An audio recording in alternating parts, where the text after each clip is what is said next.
takutnya ada perannya bad cop sama good cop gitu ya kalau di sini. Iya, iya. Ya, jadi menurut saya kondisi Demokrat ini dilematis.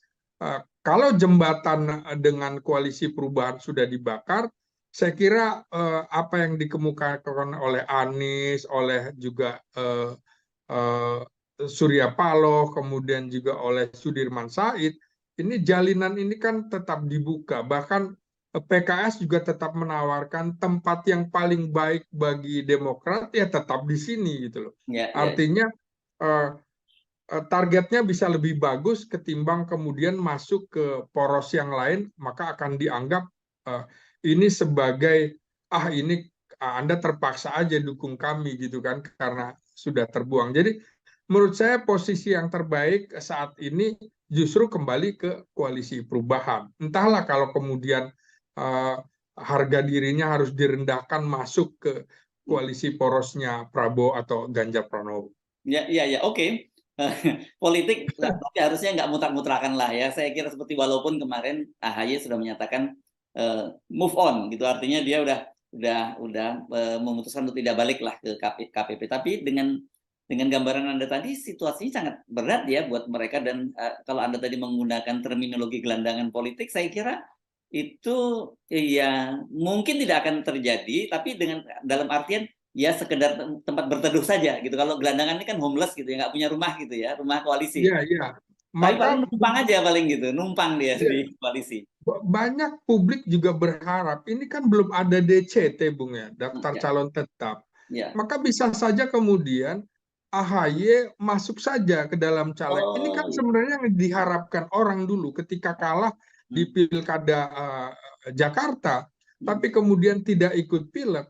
Ini yang menjadi kartu mati AHY ketika berhadapan dengan koalisi manapun, karena Hmm. tidak punya pengalaman apapun di Hmm. pemerintahan maupun di legislatif gitu.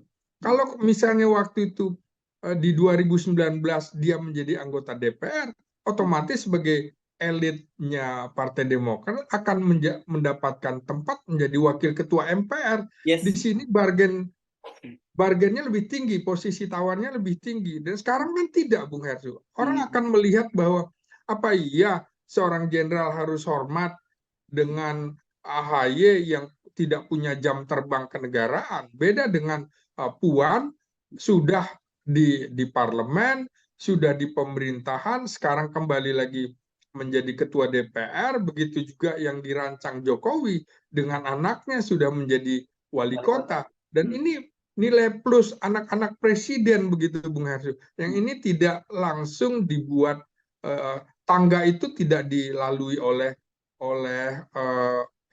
AHY, maka kemudian orang akan melihat bahwa ini sepertinya selalu memaksakan posisi AHY di tempat yang tinggi, termasuk di partai. Kita tahu di anggaran dasar anggaran rumah tangga juga tidak ada dulu yang disebut Kogasma, itu kan tiba-tiba menjadi dibentuk lembaga itu menjadi tangga untuk menjadi ketua umum. Ini yang menurut saya seharusnya SBY juga menyadari bahwa dia bukan presiden lagi, kemudian juga day to day-nya dalam pertarungan politik kan juga sudah tidak memiliki kekuatan. Lebih banyak kemudian kita tahu SBY lebih senang melukis, lebih senang dengan seni-seninya. Hmm. Seni politiknya kurang diasah lagi, Bung Hesu. Jadi kemudian ini bisa menjadi blunder kalau Demokrat pasang target tinggi, dan ini akan menjadi bumerang bagi Demokrat, dan potensi untuk menjadi gelandangan politik juga bisa terjadi kalau yang lain tidak akan mau menerima Demokrat. Begitu Bung Hersu. Ya, jadi sebenarnya opsi-opsi untuk AHY itu masih terbuka luas asal dia tidak pasang target maksimal tadi ya, Bung Ginting ya. Persis, persis. Paling enggak target ya medium lah, nggak apa-apa. Hmm. Jadi sebenarnya orang juga berharap waktunya jadi menteri dulu. Toh SBY juga begitu. Hmm. Dulu SBY bisa sakit hati kepada Wiranto yang tidak menempatkan dia sebagai kasat. Ini kan seharusnya udah jadi Kasat, kemudian jadi Menteri Pertambangan dan Energi. Nangis Kecewa pada juga waktu itu dengan, SBY ya, ketika iya, kecewa juga dengan kecewa Gus ya. Dur. Tapi ada hikmahnya toh, Iya, hikmahnya akhirnya jadi presiden. Ya mungkin ini juga bisa diambil hikmahnya oleh AHY, barangkali dia masih panjang waktunya, usianya sekitar 45, masih ada 10 tahun lagi ke depan posisi untuk menjadi calon pemimpin nasional juga masih terbuka peluang. Jadi saya kira Demokrat saatnya juga introspeksi, tidak kemudian melemparkan peluru-peluru yang tajam ke lawan-lawan politiknya. Ini akan menjadi bumerang, begitu Bung ya. Hers. Oke, tapi kalau kita menyimak kemarin pidatonya AHY, dia berperan sebagai good cop gitu ya, karena dia menyatakan dia move on dan mungkin terus mengucapkan selamat kepada pasangan Anies dan Caimin dan membuka peluang untuk kerjasama di masa depan. Itu bagus. Tapi yang harus dibicarakan itu sekarang ini sebenarnya ya, ini adalah momen yang penting buat AHY, karena kalau 5 tahun ini terlewatkan lagi, ya dia akan semakin tertunda-tunda terus dia jam terbangnya, dan bakal muncul figur-figur baru yang mungkin yang akan mengalahkan dia gitu. Ya, betul Bung Hersu. Ancaman kan sebenarnya orang juga udah tahu. Justru yang kita pikirkan ke depan adalah bagaimana skenario Jokowi untuk mempertahankan keluarganya dalam Yes. kekuasaan. Ini juga yang menjadi sorotan para analis politik, bahwa Ya, Jokowi punya rencana-rencana ke depan. Misalnya Bung Hersu, kalaupun Prabowo menjadi presiden, itu di usia 73 sampai 78 tahun, usia harapan hidup orang Indonesia kan hanya sampai 73 tahun ini. ya, ya. Jadi kemungkinan ini kan sama dengan bahkan lebih tua daripada Joe Biden. siapa Siapa? yang Pan. presiden Amerika yang dilantik paling tua itu, juga dengan Biden kita tahu sekarang dengan istrinya aja suka lupa gitu Bu Hersu. Ini kan ini yang menjadi pertanyaan, dan kemungkinan kalau menjadi presiden juga hanya 1 tahun dan kondisi fisiknya nggak kuat, maka siapapun yang menjadi wakilnya Prabowo, dan ini kelihatan Jokowi akan memaksakan, ini Ya, seperti menjadi incumbent. Kalau kemudian Gibran ya, menjadi wakil presidennya, maka peluang Jokowi untuk kembali keluarganya berkuasa besar sekali. ya, Itu ya, yang ya. dipikirkan semua orang. Nah, kemudian mengapa Demokrat tidak kemudian berpikir yang lebih baik daripada kemudian memikirkan ini kan terhadap keluarga SBY, akhirnya bukan memikirkan kepentingan yang lebih besar, tapi memikirkan putra mahkotanya. Jadi kita juga lihat Bung Hersu, bagaimana SBY dengan Megawati ini sudah bertolak belakang, dalam pengertian laki-laki kalau semakin tua katanya rasanya seperti perempuan, tapi perempuan semakin tua seperti lelaki gitu. Kita bisa lihat tegarnya Mega dan melonya SBY kan begitu Bung Hersu. Nah, ini bisa nggak ketemu, yang satu logika, yang satu perasaan. Jadi Yes. ketika politik sudah menggunakan perasaan lebih tinggi daripada logika, hasilnya Ya. bisa tidak sama-sama dikehendaki semua pihak, begitu Bung Oke. Hersu. Sedikit kita eksplorasi sedikit ya soal Ya. ini kemungkinan, tadi Anda kan menyebut kemungkinan Gibran, itu kemungkinan besar, itu saya kira banyak faktor ya, secara kalkulatif politik yang sudah Anda sebutkan, juga secara kenyamanan hubungan personal, kemungkinan besar Gibran itu akan lebih dengan Pak Prabowo, kan begitu ya. Ya, Dan betul. ya, dan Ibu Megawati ini kan berarti akan harus berhadapan dengan Pak Jokowi. Saya kira ini kaitannya dengan AHY tadi, dari sisi kepentingan Ibu Megawati, kalau semakin banyak kandidat itu semakin bagus dong, supaya tidak dia head to head dengan Jokowi, dalam hal ini Prabowo dan Gibran tadi gitu. Oh iya, memang yang salah satu diupayakan pecahnya kelompok Islam ini, Bung Hersu. Oh Kelompok, gitu ya.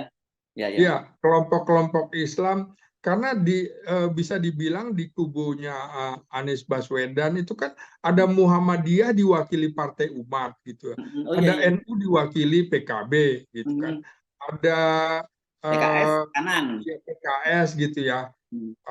Ikhwanul Muslimin oleh PKS begitu ya. Kemudian juga ada nasional diwakili oleh Nasdem. Nah, ini kan yang lain tidak punya. Maka kemudian kalau ada kemudian poros Islam yang baru dalam pengertian P3 dengan PKS, ini kan akan memecah. Jadi sekaligus juga tentu mereka ingin kubunya Prabowo tidak kuat. Kalau bisa jangan sampai ada tiga partai parlemen maksud saya. Ya. Jadi sama saya kira juga kalau dibujuk-bujuk PKS tentu tidak mau juga ditarik-tarik. Dia tahu bahwa di seberang sana ada Partai Gelora yang kemudian Ya, ya, ya. saudaranya yang berada di kubunya Prabowo tentu tidak ingin hal itu saling tahu posisi, tidak saling menyakitkan. Kan berbeda dengan kondisi pecahnya partai-partai lain. Menurut saya ini juga dipikirkan bagaimana komposisi partai Islam tidak ada di porosnya Ganjar. Ini juga menurut saya menjadi kelemahan ketika kita ingat peristiwa uh, poros tengah Bung Hersu, Ya, ya, di poros mana tengah, betul. Mega dianggap PDIP menganggap dirinya jumawa karena meraih 33%, maka hitungan di atas kertas akan menang. Ternyata kemudian politik tidak mengatakan itu di atas kertas, bisa berubah. Nah, ini juga posisi jumawa sedang ada pada dirinya Prabowo Bung Hersu tadinya. Muhaimin tidak akan keluar, Ya, Muhaimin ya, tidak akan ya, keluar ya, PKB. Nah, jadi dalam politik itu tidak boleh ya, jumawa. Jadi ya. komposisi poros perubahan juga kalau ini jumawa, maka bisa pecah juga.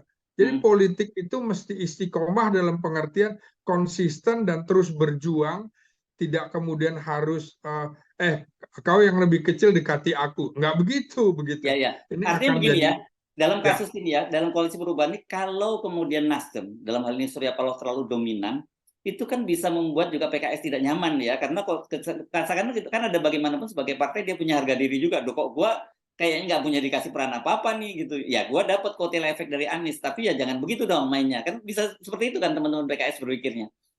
Bisa, kita tahu PKS itu ketika pecah itu orang mengartikan ini kubu keadilan gitu, kubu sejahteranya menjadi gelora gitu. Ini kan orang tahu bahwa yang pandai mencari dana logistik adalah figur seperti Anies Mata begitu Bung Harso ya dulu. Sehingga kemudian yang PKS yang sekarang kemungkinan butuh logistik kan, Ya, butuh ya. logistik. Dan ini tidak ada orang sekaliber Anies Mata untuk bisa mencarikan dana deh. Karena Anies Mata sudah di Gelora. Ini juga kebutuhan PKS. Dan kebutuhan PKS ini saya kira dibaca juga oleh Sandiaga Uno. Ini kan bohir, Bung Hersu Sodagar.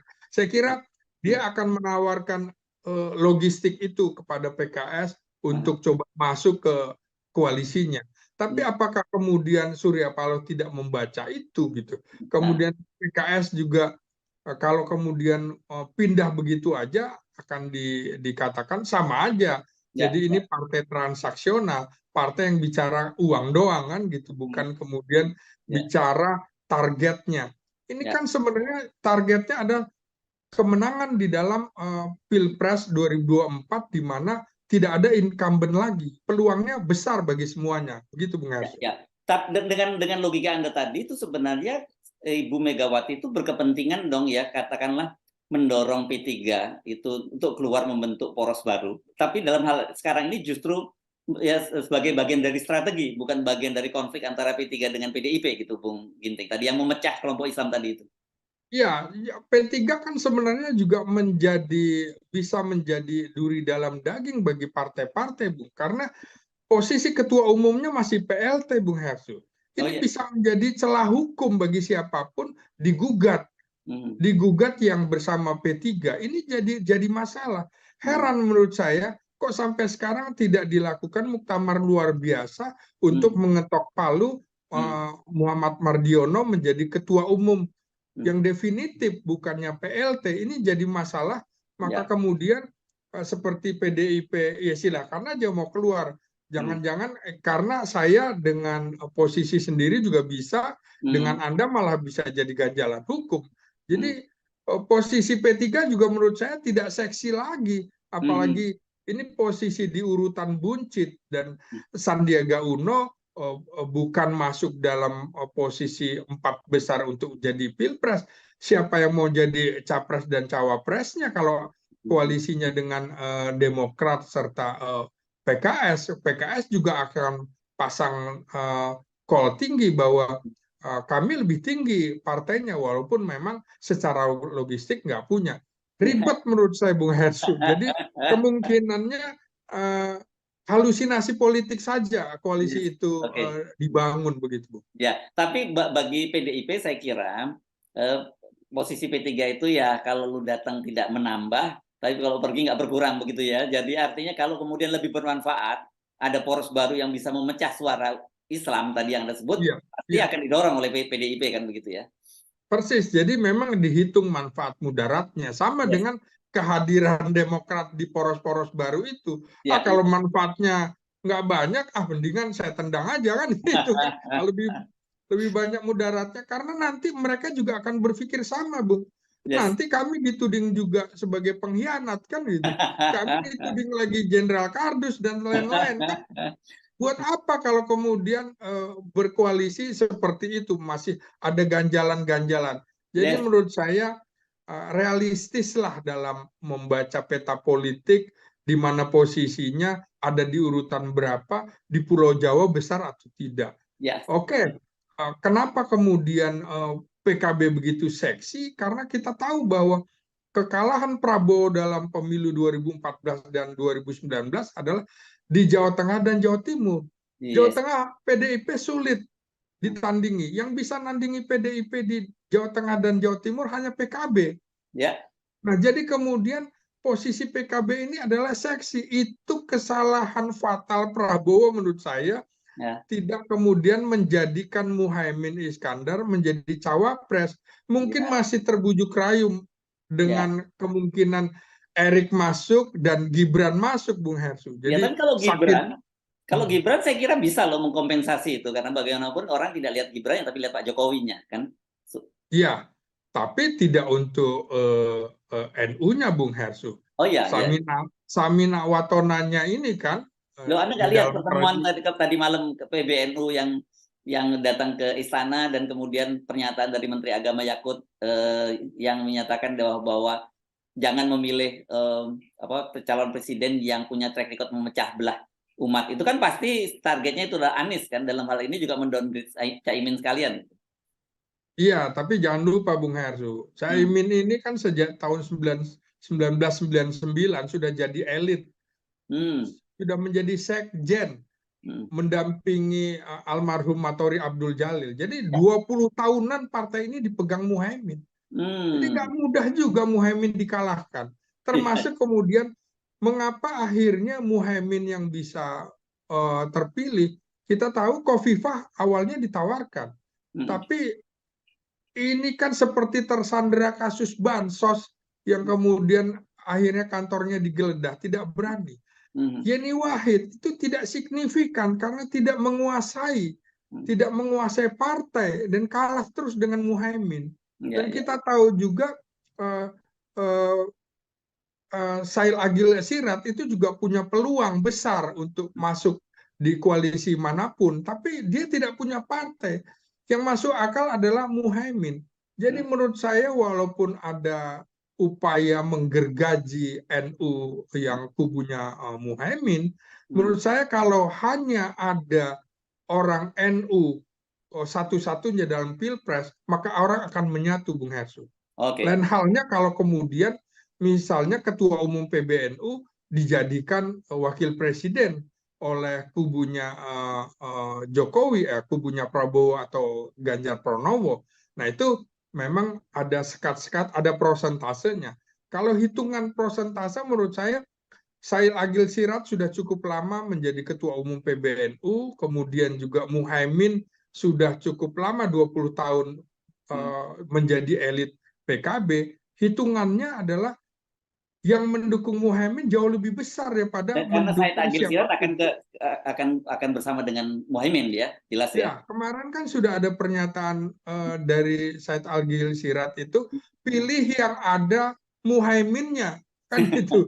Coblos yang ada Muhaiminnya. Itu Hmm. kan langsung ketika kemudian Muhaimin dipilih, grassroots di bawah dia menguasai pesantren, dan Ya, pesantren yang membiayai antara lain menurut saya Muhaimin. ya. Dananya dari mana? Posisi menteri, posisi ketua umum PKB. Saya kira posisi Muhaimin itu sangat seksi sekali, Bung Hersu. Oke.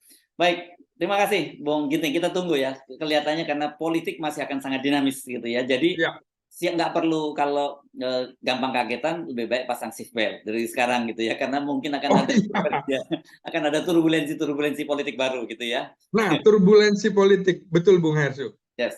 Oke, baik. Terima kasih Bung Slamet Ginting, analis politik dan militer dari Universitas Nasional Jakarta. Assalamualaikum warahmatullahi wabarakatuh.